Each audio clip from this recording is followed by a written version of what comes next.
where are we? 67 minutes gone. We're into the final quarter of the game now. Still waiting for our first goal. West Ham United 0, Watford 0. Let's be honest, been a dreadful game so far.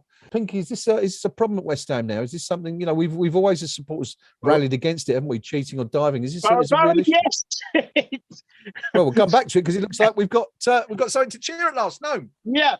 Ball went down the middle, played down the middle. Bowen ran onto it, was running towards the box, got a shot in. It took a deflection, which basically sold Foster down the river. It's a goal entirely in keeping with how the game has been.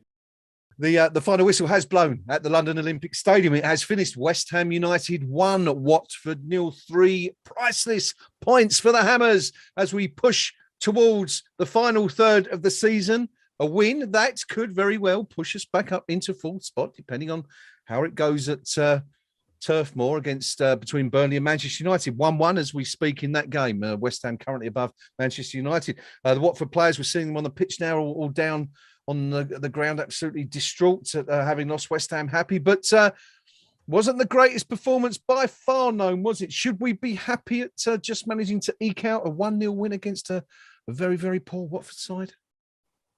Given the way we've been playing of late, I'm happy with the win, yeah. It's one of those things that, was it standard football cliche number 96, teams getting points when they're not playing well. I'm happy with the 3 points. Performance wasn't the greatest. Again, as we've mentioned, though, we were playing against a team that whose first priority was not to lose, really. Yeah. And that showed, I think, when we look at the, I'm not great for statistics and all that, but, the chances second half, really, I'm thinking of the one that Fabianski turned away and the one that where they got the ball, went straight across the goal with nobody on the end of it. And I'm struggling to think of anything else they created, certainly second half. And so for Watford, it was a case of once they went 1-0 down, they needed to change the way they were playing. They didn't. And once it was 1-0, we looked a lot more comfortable. We played the ball. We kept the ball better. It wasn't the greatest of performances, but we improved as the game went on. And 3 points is 3 points.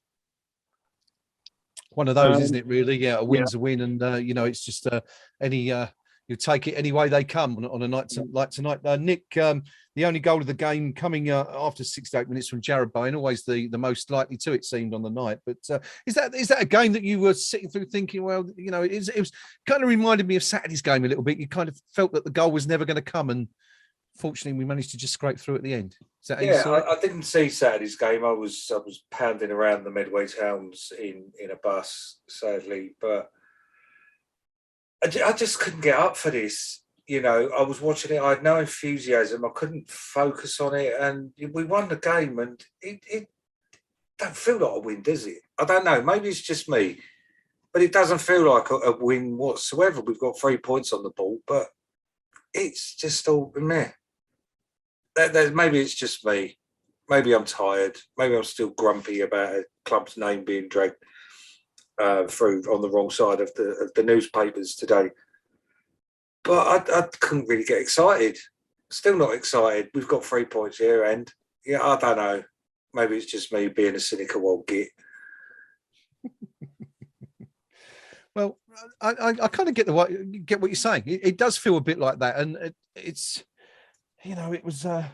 There wasn't an awful lot to take from the game, was there, in terms of quality moments? Normally at this juncture, we're sitting here talking about when so-and-so did this and so-and-so did that. Well, we hit the post a couple of times, but, there wasn't... We'll look at the stats in a minute. I haven't got the stats up, but just see if I can get them now. But, I think you're right. It was difficult to get excited by any of that game, really. There wasn't much to be jumping around about. But so let's see what Pinky made of it. We've had Gnome and Nick's views. Pinky, West Ham 1, Watford 0, 3 points, which we wanted, which of course is all that matters at the end of the day. We are back up to the magical 40-point mark. Of course, we should be safe from relegation. Of course, that's something we celebrate every year. But what did you make of the game overall? It was a poor game. I mean, let's call it what it is. It's a poor game. But you're going to have a poor game against a team whose sole objective really tonight was to try and keep a clean sheet. Clean sheet Hodgson. And we got the breakthrough. It wasn't a classic by any means. A bit of a lucky punt, but he's pulled the trigger. He's got the deflection. And we go home with 3 points. Now, cast your mind back to the 70s and 80s when Liverpool or whoever were winning the league every other year or every year. Was every game a classic? No. Was every game a thrill a minute? No. Yeah. Sometimes you've got to go and win ugly. And that's what we've done tonight. We've got a manager who is thankfully pragmatic enough to understand he's got to play what he's got and not worry about what he hasn't got. Yeah. Which is why tonight he's picked Kurt Zouma. He knows he's going to get slaughtered for it in the press. He knows someone will drag up that episode when he was managing a different club and he ill-advisedly struck a female reporter, I think, something of that nature. Which I think at the time he said was, he didn't strike it, but said, they deserved a slap. Said he would smack a bum, didn't he, or something like that? Yeah, something like that, yeah. And he knows that's going to get dragged out because people will throw mud at him now. But actually, he's done his job tonight. His job is to win games of football for West Ham United Football Club.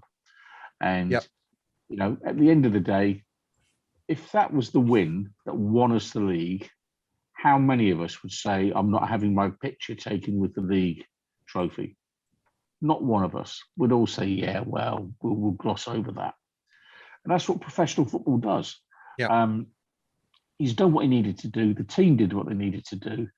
But by golly, we need reinforcements. And that ship has sailed.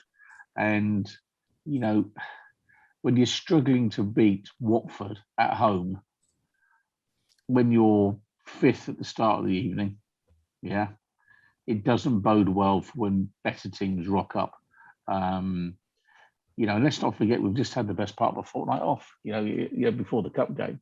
So a win, but by tomorrow, I couldn't even tell you who we played tonight.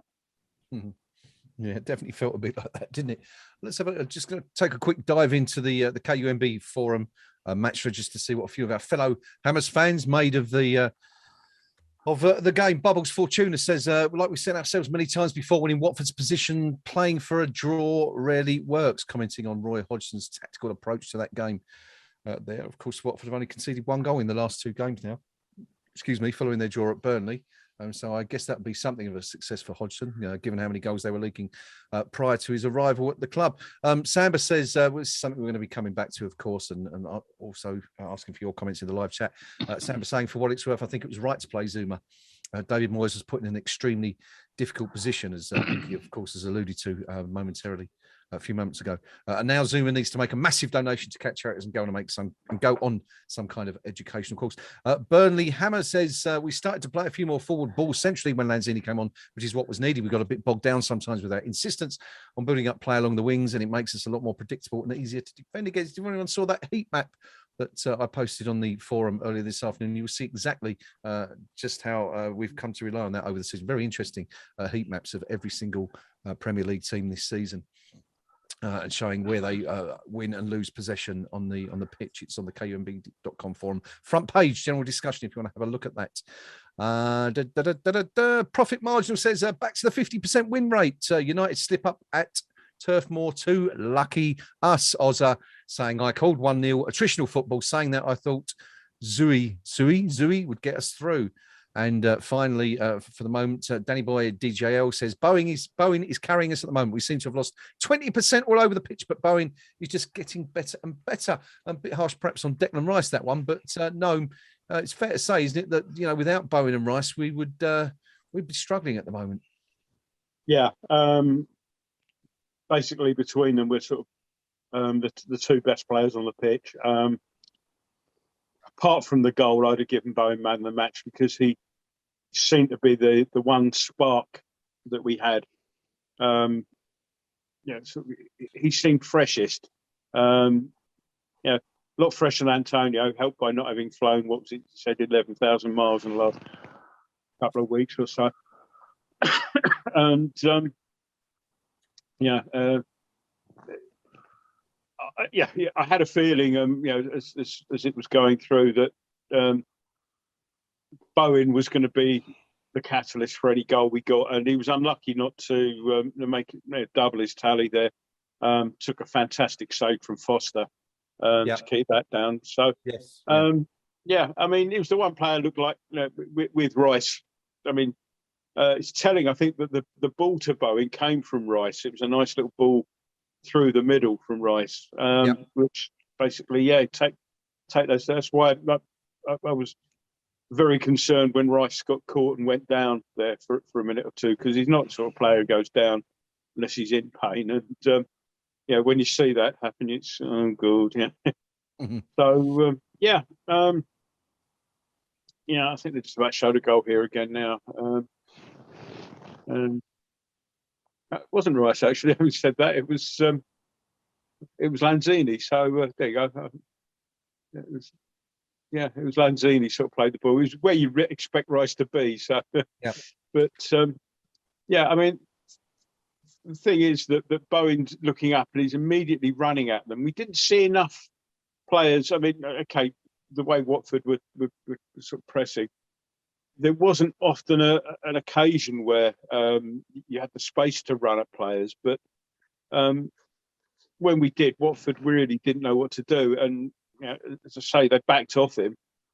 And it took a deflection, but it took deflection because he had the presence of mind to run at a player, run into that gap to make the room for the shot in the first place. So slightly lucky, but we'll take it. Yeah.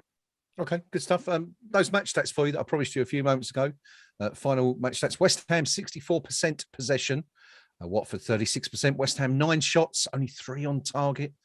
Watford only 6 shots, only 1 on target, which was the cleverly shot we referred to a little bit earlier.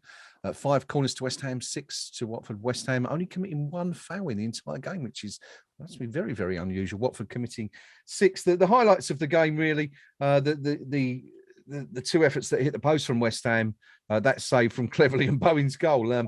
Ben Rama with the highlight of the first half, hitting the post from a tight angle, 9 minutes before the halftime whistle. When really, if he'd have squared the ball, Michael Antonio and Jared Bowen were just waiting to turn the ball over the line. Both quite disappointed. The goal coming on 68 minutes. Jared Bowen, a deflection off Samir from a Lanzini pass, scoring what ultimately proved to be the winning goal, the only goal of the game. Lucas Fabianski didn't have a lot to do, but on 75 minutes, he produced a fabulous save from Cleverley's curling shot to his left-hand side to tip it wide of the post. Looked like that one was going in. And then with 6 minutes to go, Jared Bowen cut inside, close to scoring a second, but a great save from Foster, pushing the ball onto the post to keep Watford in the game for the final few minutes. That was about it as far as highlights went. It was very, very quiet overall. I'm just going to touch quickly on a few comments from the Watford forum. We've done the KUMB.com forum match thread. So a quick look at the WFC forums.com just to see what the guys over there are saying. I mean, as you can understand, as you would imagine, they're all pretty desperate given their situation and what happened at St James's Park tonight. UEA Hornet says Roy was too slow with the subs, and while we looked sort of in the game at 0-0, we dropped miles off the pace after they scored. King has regressed massively as the season has gone on and looks near hopeless tonight. Cougar should have scored the first half-headed chance, and I don't think we saw enough from Sissoko either. The only bright spot for the watching scouts rather than us was Kamara, who should earn an immediate move on in the summer to a more established Premier League club.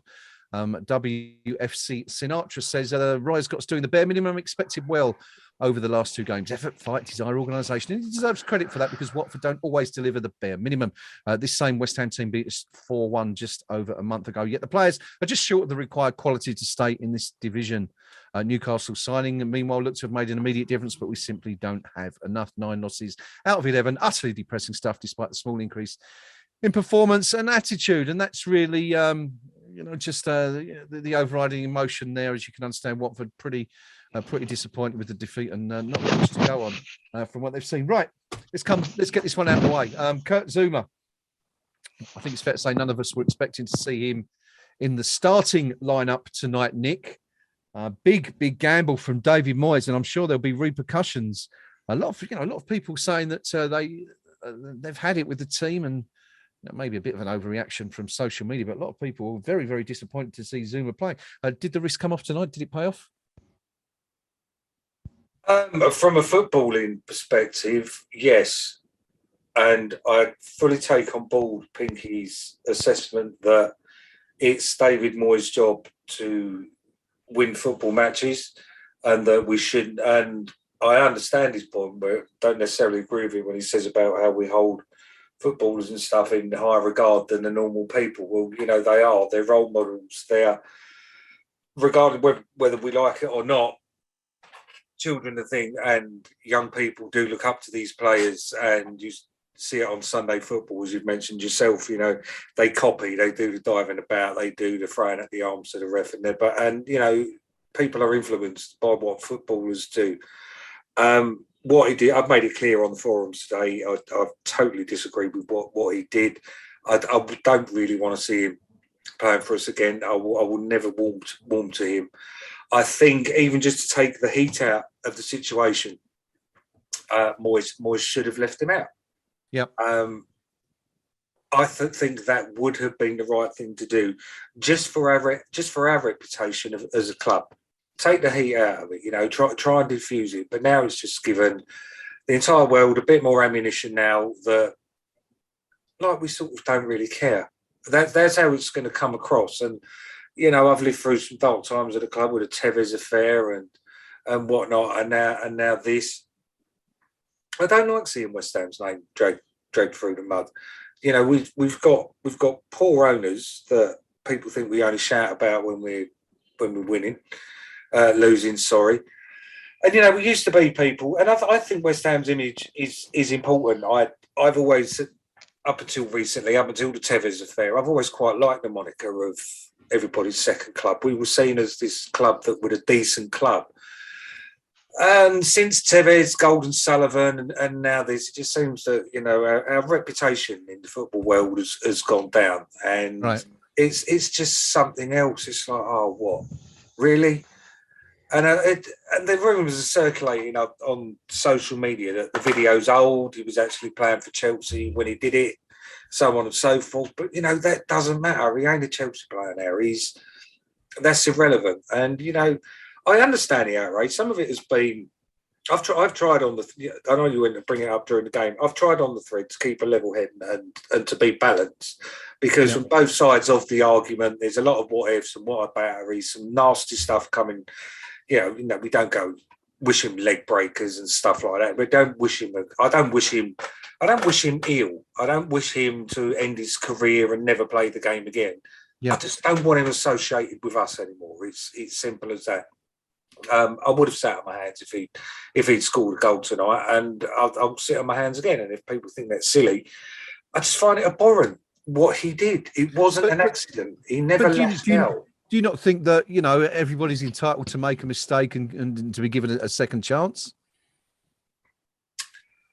Yeah, from me especially. I've not been a good boy entirely in my past, but what he did, the thing that I find most abhorrent is that this wasn't a lashing out. This wasn't a spur of the moment, instant reaction. He's premeditated it and recorded it and then posted it up on social media. To me, that to me sort of takes the severity of, for want of a better word, of the offence up a level.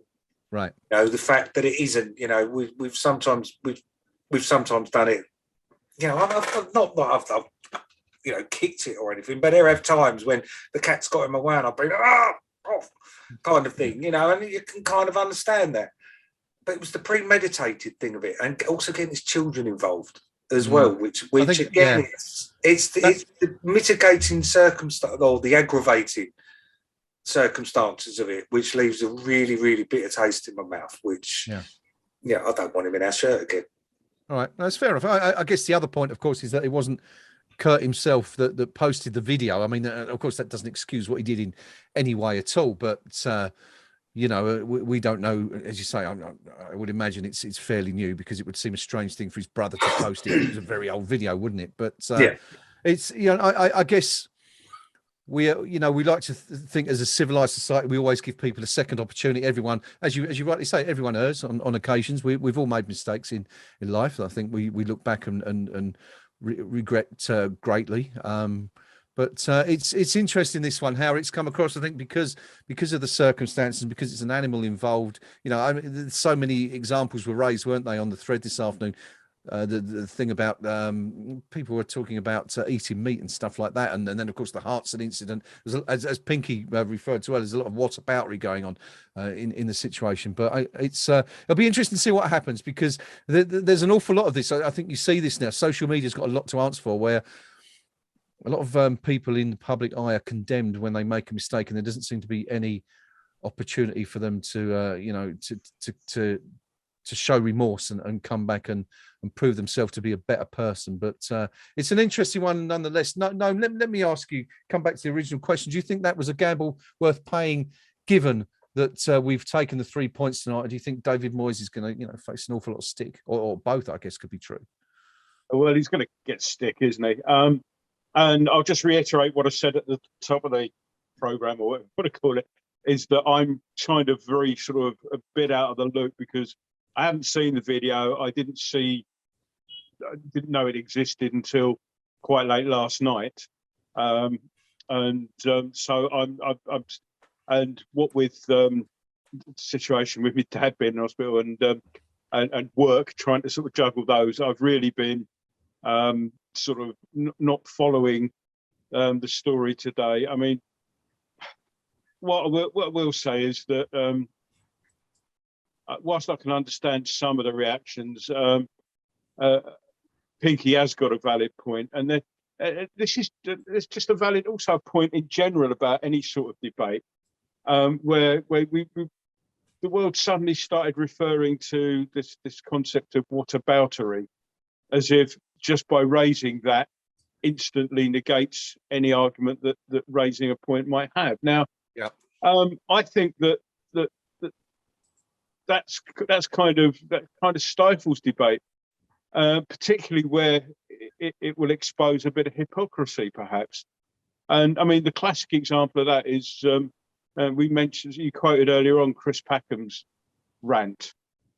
Now, Chris Packham has been, and again, it's whataboutery, but I think it's a valid point to say, Chris Packham is demanding certain that people within football have certain principles. Yeah, he's been quite happy to take a living out of the BBC for the last 20, 30 years. And, the BBC have been rightly condemned over that period for its failure to act on certain things.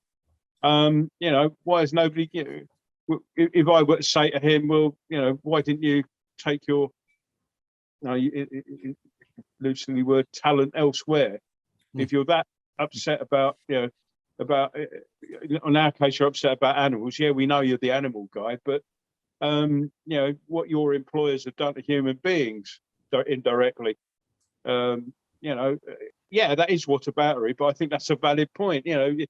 There's a lot. I mean, we've had the similar thing with the David Goodwillie thing up north of the border. Now, Wraith shouldn't have signed him, and having seen the backlash, they've turned around and said, right, we're not going to play him. They'll come to some deal, pay him off or whatever.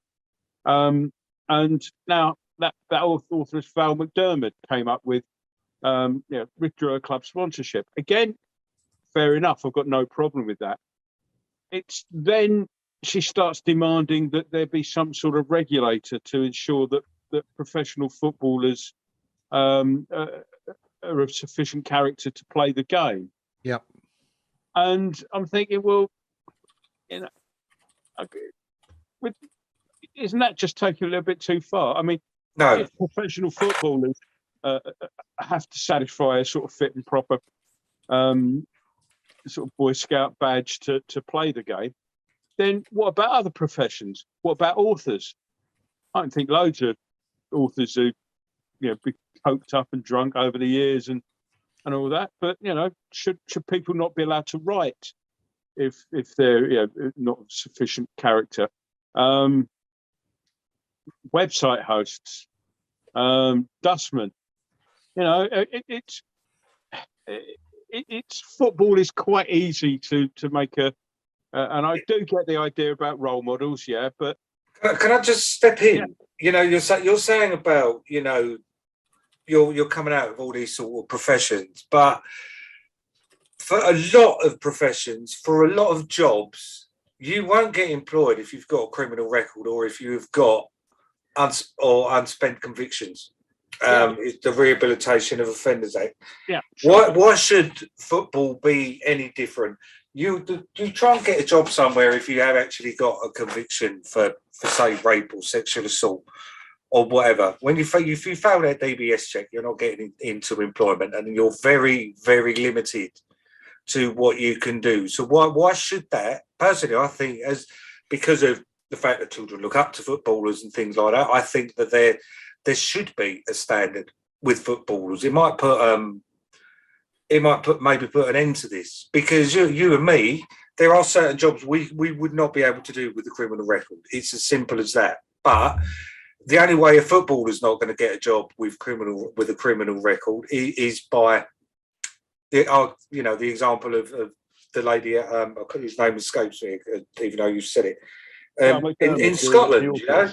And I actually make a right that there perhaps should be a code of conduct for footballers. Code of conduct, and certainly footballers should behave themselves. But you know, if authors, in the same as everybody else in the world.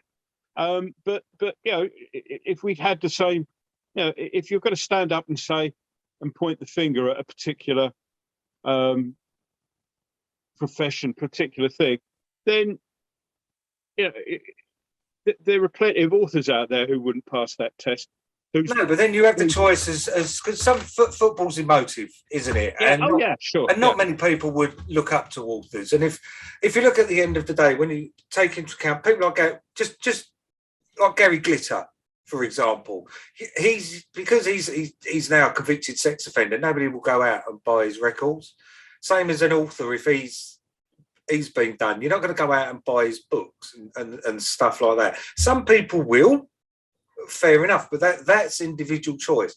Football, you don't really choose your football team. It chooses you and it's with you for life.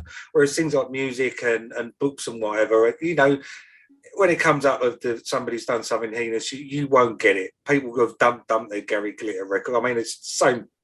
I find it a bit odd with Michael Jackson, for example, you know, that, you know, he's still played on the radio and whatever just because he weren't found guilty in a court of law kind of thing. I think there is a lot of double standard. Can I come I've here a seen bit? people equating what Zouma's done with what David Goodwillie did, and that is a bit silly. You know, this is what I'm saying. I mean, it's like it's you know, people from professions where behaviour is not necessarily the greatest point the finger at football. You know, I just find it a little bit hypocritical. Sorry, anyway.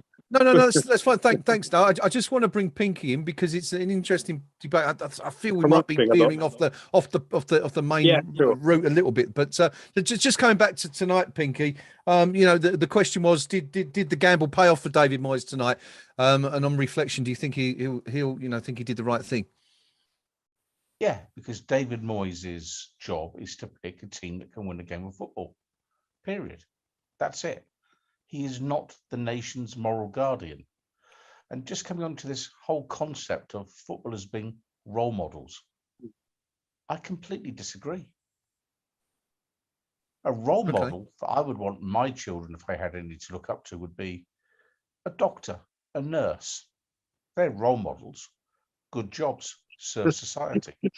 Yeah. Sorry, just a thought. A very crude thought came there, but a professional footballer, some of them can go on to be role models by their behaviour, by leading from a particular standard that they set themselves.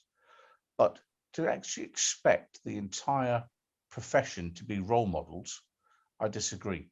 They are in the public eye. Do you want to come back to me because I've got David Moyes on? Yes, it'd be very interesting to hear what he's got to say. No, thank you. Okay, so it's a good point you might think. So you think you think we're choosing the wrong role models as a society? I mean, this could go on all night, but that's essentially what you're saying here. We're not looking up to the right kind of, the right caliber of person. Yeah, because role model, a guy that can barely read or write earns 100 grand a week, or does a deli alley and turn up to a new job in a Rolls Royce, impressing absolutely nobody. That's not a role model. That's a complete idiot. That's an imbecile. Yeah, that's not a role model, but he is in the public eye. And I think very often we fail to differentiate between being in the public eye, which is what all Premier League footballers are, and being a role model, which is what very few of them can ever hope to be. And that's the difference. Yeah, some of them can go on to be role models, but to expect them as a profession en masse to become role models is just, it's never going to happen. Consider these people's backgrounds. Yeah, consider where they came from. Consider where Kurt Zouma grew up, where he was raised. And I think we're treading on very thin ice here, where we're judging people to a standard that they could never hope to meet. Yes, the bloke's an idiot.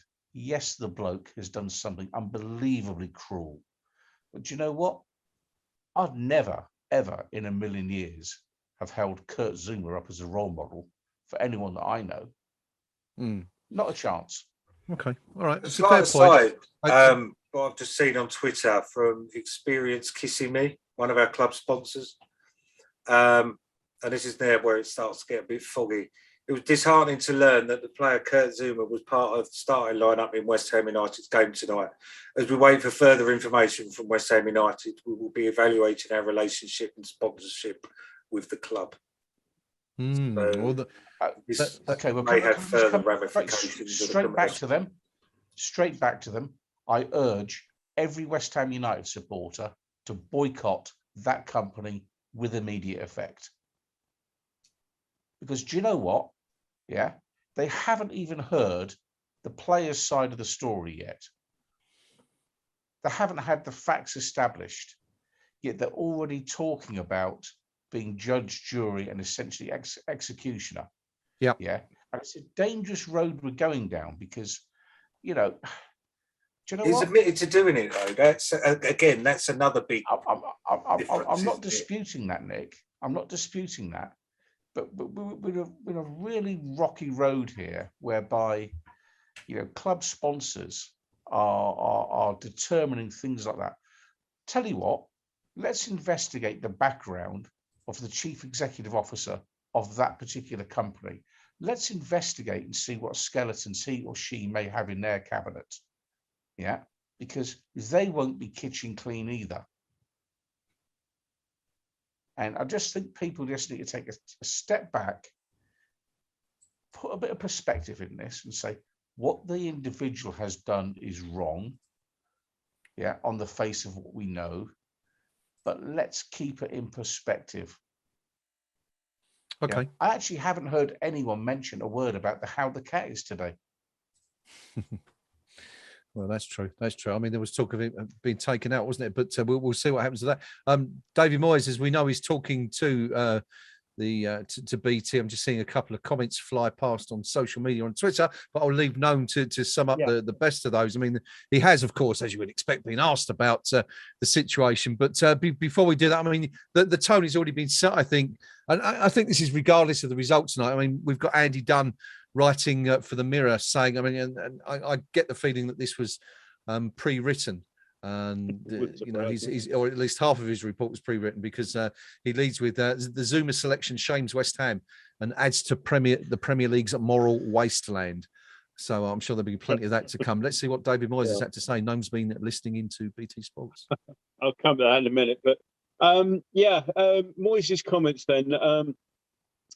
It was one of those games where we did wonder if we were ever going to get the break, and he felt that we showed a better shape once Lanzini had been introduced to play. We got between the lines a bit more. Yeah, there was a bit of good fortune about the goal, but he thought that our second half performance just about merited the win.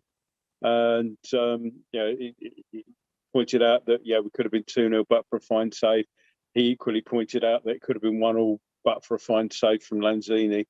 And they talked about he was asked about Bowen. He said, "Well, you need players to go through good spells of form." He said earlier on in the season it was Mickey Antonio, as he calls him, and that was what got us through the season. Now Bowen's stepping up, and he said, and of course Declan's been in scintillating form pretty much all season. Yeah. So you need this. He said you need players to step up, and Bowen at the moment is doing wonderfully well. He was then asked about the Zouma thing, and he said, "Well, the club will deal with the internal process on that. Whilst that's going through," he said, "he will remain available for me to select, and I will do so while he's available to me." Okay, So, that's interesting. so sorry, I just had to laugh. Sort of a journalist accusing others of working in a moral wasteland. Dear pot, you're sincerely kettle, I think is the phrase that leaps to mind. Okay, I don't recall Zouma tapping up murdered girls' telephones, for example. And this comes back to the point Pinky was making, I think, a few minutes ago, that whoever you are, whatever profession you're in, there are skeletons in pretty much every cupboard. Yeah, exactly. And let he who is without sin cast the first stone and all that kind of thing. But Pinky's got the one word that really, really sort of sums all this up, and it was the word perspective. Yeah. That's for me. Yeah. Key points then from the Moyes interview. Nick, he felt we had a better shape when Lanzini come on the second half. Something I think we really noticed as a group, but worth discussing anyway. And he felt the second half performance merited the win. Did you, Lanzini? Did you feel he was involved to a greater degree? Sorry, that for me. So sorry to Nick. Sorry, no. Sorry, yeah, I won't answer it then. I think you could say we improved slightly. I think our best spell was immediately after the goal. Yeah. We livened up for a little bit. Whether that was through us doing it or whether it was for Watford had to leave us more space and be more open, because obviously they now had to try and get an equaliser. To be honest, I was so how can I put it, so unenamoured with the game. I was trawling through social media, Twitter, the forum, seeing if there was anything to pick up there. So for me to actually comment on the first, I didn't really see much of the first half. So it's difficult for me to judge how much we improved, because it wasn't particularly grabbing my attention, and I was seeing what other people had to say about it rather than myself. So. Right, fair enough. I'll go to someone who was watching the game then in that case, and I'll ask Pinky the same question. Lanzini, did you feel he had the same effect that David Moyes felt he had in that brief cameo in the second half? Yeah, early in the first half, I actually mentioned his name in terms of he might be a player to come on and make the difference. You did? You did indeed? The underlying issue we've got 13 players, and the starting 11 is pick 11 from 13. And you could almost say it's 11 from 12. And were we flat tonight? Yes. Were we a bit better in the second half? Yes. But ultimately, there's a lack of competition, genuine competition for places. Yeah. Because there isn't a single West Ham United supporter who watched Saturday's game that's picking Noble, Kral, Fredericks, Diop tonight, to name four. Yeah, you might get the odd absolute nut job that would pick Yarmolenko to start, for example. Yeah, but there'll be one or two. There'll be one or two. So there's 5 players there who aren't starting. So pretty soon you get back to, well, here's your starting 11, West Ham, and it's the same every single week. Yep. Therefore, the opposition know how we're going to play every single week, and they can set out their stall to actually blunt whatever threat we were ever going to pose. So is the lack of options, of which, is most telling. But tonight he brought on Lanzini, made a bit of a difference. Bowen gets the goal. It's fortuitous. It's fortuitous. Let's call it what it was. But at least he pulled the trigger, and he got the reward for it. But these are the games that you get. You know, we get them every season. Every club gets them every season. You just kind of think, what can the manager do to perk them all up a bit, to make them feel a bit good about themselves? You know, here we are yet again. We're pulling our team apart. We're fourth. Yeah. We're fourth. Yeah. You know, we've got beneath us Manchester United, Arsenal, Tottenham. They're all beneath us in the league table. Everton floundering in the bottom six. Newcastle United floundering in the bottom six. And here we are, we're going to crud fourth. Is that all we can do? Yeah. And it's almost as if there's maybe we're being unrealistic. Maybe we should be saying that David Moyes is outperforming. Maybe we should be saying this entire dozen or 13 players who are good enough are outperforming. And they probably are, because, you know, we're probably 4 players short of what we need. 4 good footballers short. That's a lot. That's probably 120 to 150 million quid's worth of talent that we need to go and buy just to say we can now legitimately compete and not depend on good fortune. So, yeah, the manager's riding his luck a bit. You know, he's got his selections just about right tonight. He's got his tactics right tonight. Not an easy watch, but yeah, trust me, Liverpool have games like this as well. Yes, every club will, won't they? That's the point. But I've got to say, I think how long have we been doing this now? It must be 2 years, coming up to 2 years. I've got to say, I think that was the toughest watch we've had in that period. I can't think of a game where there was as few chances as we witnessed in that one. So I'm not saying that we hit the post twice and scored, so I'm sure we've done worse before. But it just felt. Nick, I know you admitted that you weren't watching the game. I can totally understand where you're coming from. It was a hard watch, but Pinky rightfully makes the point. Look, we're sitting here complaining to some degree, and it doesn't really warrant it, does it? No, because we are fourth in the Premier League. These are, these are new heights for West Ham United, at least in the modern era. And we really should be. I think the problem is obviously everything that's gone on. We touched on, it's the Isla Caton game as well. Obviously the Zouma incident, and the fact that we hadn't signed anyone in the Premier League, and Pinky made the point that this was supposed to be a celebration of sorts, but this was the game where people will be coming to the London Olympic Stadium for the first time since the transfer window closed, and welcoming those new players onto the pitch, and it's all gone a bit flat. So yeah, it's a strange one, isn't it? But the point is, I mean, let's try and be positive as we come to the end of this particular stream. Ultimately, it's been a good night. No one's going to remember the manner of the victory. The history books will always say 3 points to West Ham, and here we are, 40 points on the board, 24 games played.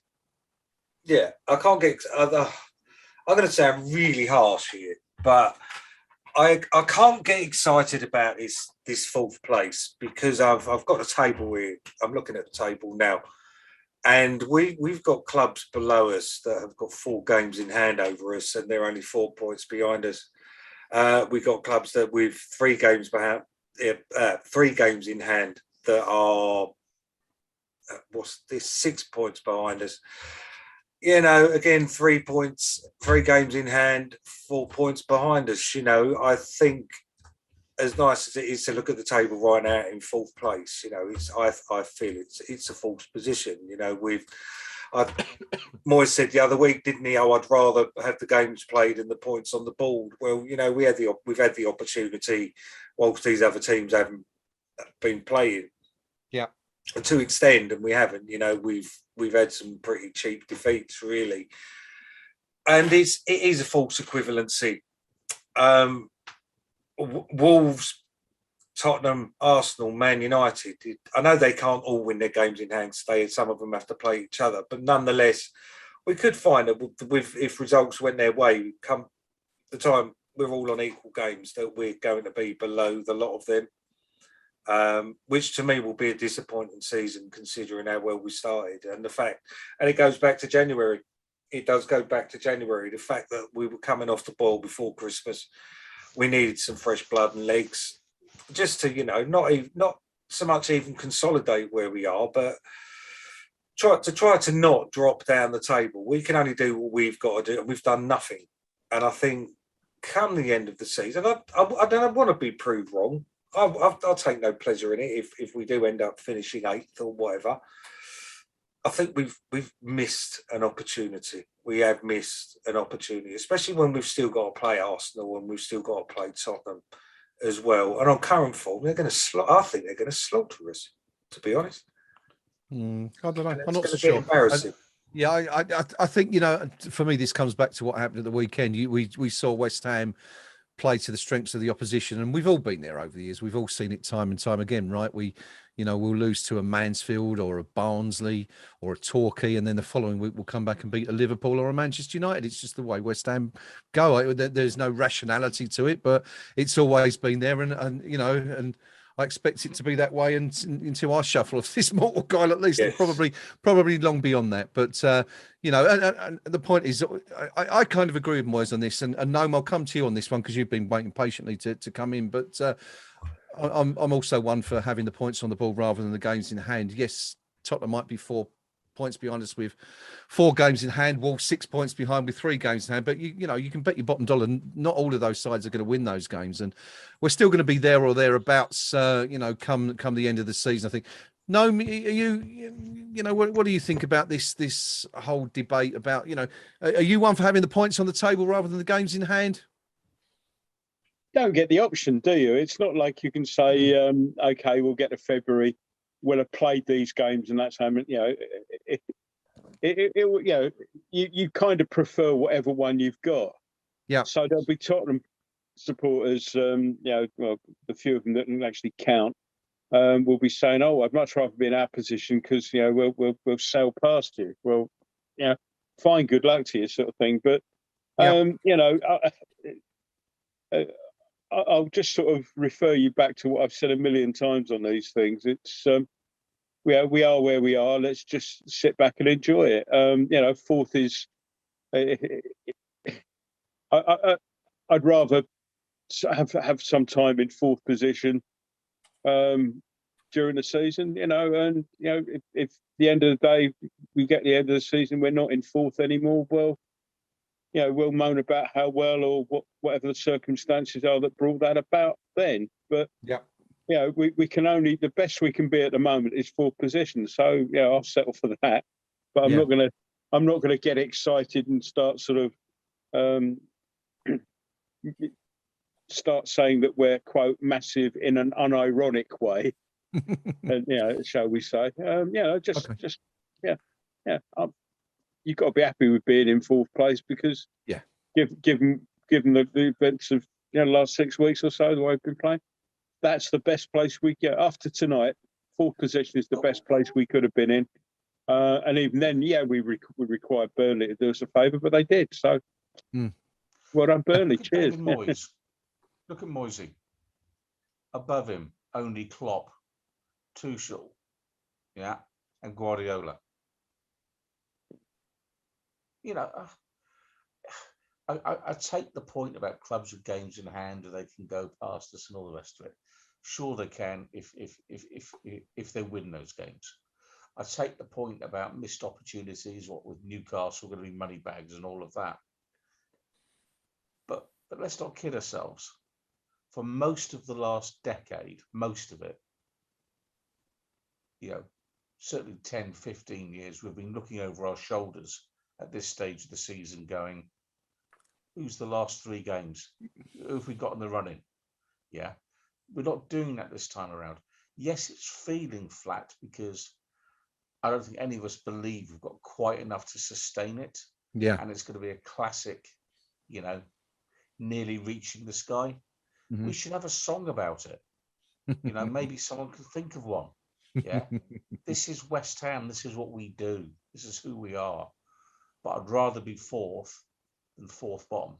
And, you ask Frank Lampard and his Everton team, they've got that bus journey back to Merseyside tonight. Yeah. Frank will now be looking at that going, oh my God. Yeah. I just might be the first manager in Everton's history to take them into the 2nd tier. Yeah, and at that point, his managerial career is finished. It's over. So we're sitting here picking up the bones of a poor game tonight. But do you know what? We won it. We did what we had to do. And if we go to, say, Seville in May, and it's a rubbish game of football against, for argument's sake, Barcelona in the final of the Europa Cup, and it goes in off Cresswell's backside in the 92nd minute, yeah, you're telling me we won't be cheering? Of course we'll cheer. Yeah, very good point. I'm glad you said Cresswell, not Zouma, because that might have been a whole other argument. But yeah, it's a very valid point. Let's look ahead, gentlemen. We're going to wrap up fairly soon because it's a late one again, and obviously everyone's got to be up bright and early in the morning for another day's work. This Sunday, isn't it? Sunday afternoon, we go to Leicester. It's one of my local games actually this weekend for a match against a team who are 14 points below us. There's 14 points below us in the Premier League. But with 4 games in hand, so technically they could be 2 points below us, but they to win all those games. But big game this weekend, a real test for the Hammers. Win this, and we could be looking really strong again. Lose it, and we could be looking again at 7th, 8th in the table. It's going to be a tough test. Gnome, I'll come to you first on this one, please, if I may. You're not going to be there, of course, this weekend. It's a rare away game that you're not going to be at, but. We've had a couple of jaunts to Leicester in the past, haven't we? Yeah, we had some good quite a while ones, since we went there, but together. But what do you make of this one? Brendan Rodgers' team, strangely, misfiring all season, really not been at the races. 20, as I said, 26 points from 20 games so far. How do you see this one going? Well, I guess all things are relative, and we're sitting here being, sort of slightly critical of the way we've been playing and all that, but. Again, it's we're just what places with Leicester, and not in a million years. They seem to be in an extraordinary amount of disarray, it's it really is. I think it's a good time to be playing them because they really aren't at the races at all. And whereas we've last 2 games we've not particularly played very well, but we've got the wins. They're playing worse than we are, and getting the results that show that. So was it 4-1 against Forest? I mean, that was, and it didn't flatter Forest that at all. By all accounts, I was driving, so I listened to it on the radio. But they really are a team on the slide at the moment, and. So I think it's a good time to be playing them, and I think actually, I think we'll win. I think we'll win. So it was that. Okay, good stuff. 3 points for Gnome as we continue our charge up the Premier League. Pinky, how do you see this one going? You of course will be there on Sunday. Or I assume you're going to be there. 4:30 kickoff. Bit of a dodgy time, isn't it? Really for a Sunday game. But are you with Gnome on this one? Do you think it's another 3 points for Moyes and the boys? No, I'm going to go score draw. I think they're in a bit of a false position. I think they've got a better squad of players than the league position suggests. I don't know why that is. I don't know whether they've stopped listening to the manager, or maybe because they've started to listen to the manager. Maybe they're all just bored with what they're doing. Maybe they know they're not going to get top 4, so they just take the foot off the gas because, well, why bother? Yeah. Who knows? But no, I think for us, I don't think we're playing well enough to keep winning every single week. Is long and short of it. I think we'll go up there, scrape a draw in another relatively drab game. And it'll just be another game that you just say, yeah, I was there, but what was it all about? We keep coming back to it. We've got so few options. Yeah. If all 4 of us wrote down our starting 11 right now, yeah, it'd come from 13 names. At most, I'd suggest. And it might only come from 11 names. Mhm. And is that consistency of selection, or is that what I've got nobody else? And I just wonder if we've got 2 or 3 players who are clearly below their peak and who clearly wouldn't be getting a starting spot if the manager had a legitimate choice. And for what it's worth, I suspect Rodgers has got a bigger squad that he can pull upon, that he can say, do you know what, I've got 16 players who are good enough, and that's just enough to make sure the ones I've got, when I need it, they can give me a performance. So I'm thinking maybe a 1-1, something like that at Leicester. Okay. But in the context of the league, when is a 1-1 draw, a point away from home in the Premier League, a bad result? And it's not. Everton would have taken it tonight. Yeah, no, for sure. Watford would. Watford certainly would, wouldn't they? And for much of the game, to be fair, it looked like they were going to do it until Jared Bowen stepped up, of course, at the end. Final word on this one tonight, gentlemen. Nick, I'll come to you. Leicester City versus West Ham United this Sunday. City v United. Gnome's going for a West Ham win. Pinky's going for a draw. How do you see this one panning out, buddy? I see this panning out depending on how the result against Liverpool goes tomorrow. If they just get beaten maybe 1-0, then I can see a narrow loss to a draw. After Rodgers' comments after Nottingham Forest digging out the players, that's never a good thing to do when you're a manager, is it? Really? So I'll be able to make better judgment tomorrow when I see how they play, to see if his words have either fired them up or they're now after they've been dug out in public. If they get hammered by Liverpool tomorrow, then yeah, I think that's going to be beneficial to us, because once your manager starts digging you out in public, they're precious, aren't they, footballers? And they don't like being dug out in public. So I think we'll win if Liverpool give them a tonking, because I think the Rock would have set him. All right.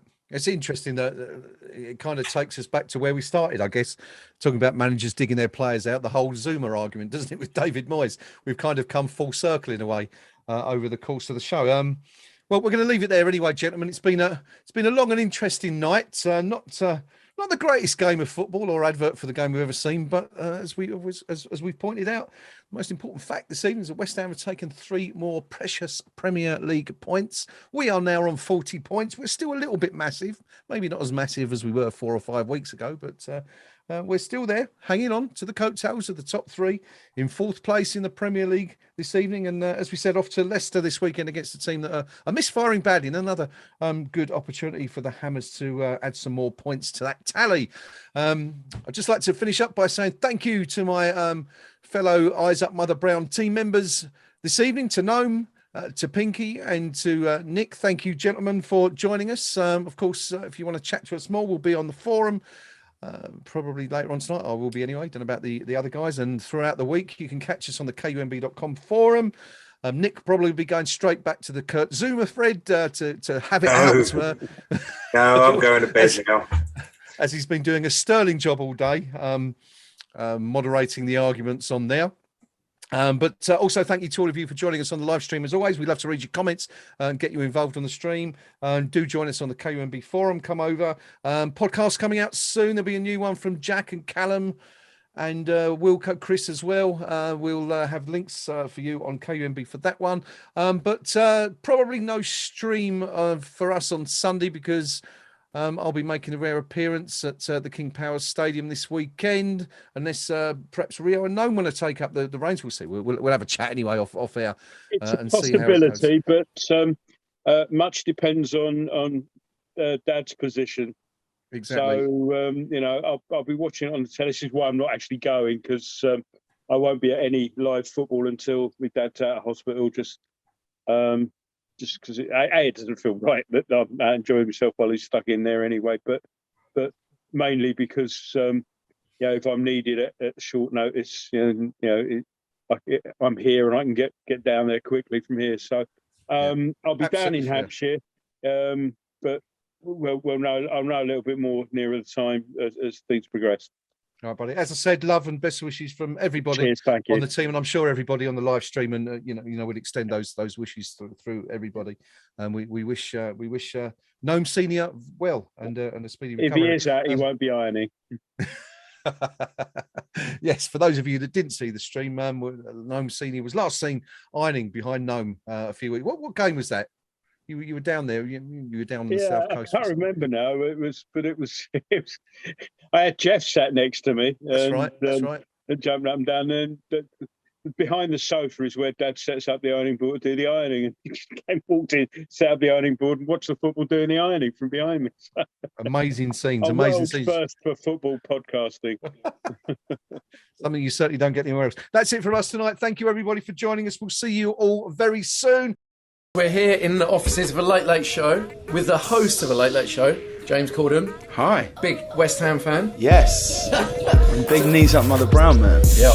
Yeah, I'm regularly on the general discussion page. There's always someone who's got some information, so I love it. Yeah. It's great. Get on the forum at kumb.com. Come on, you irons.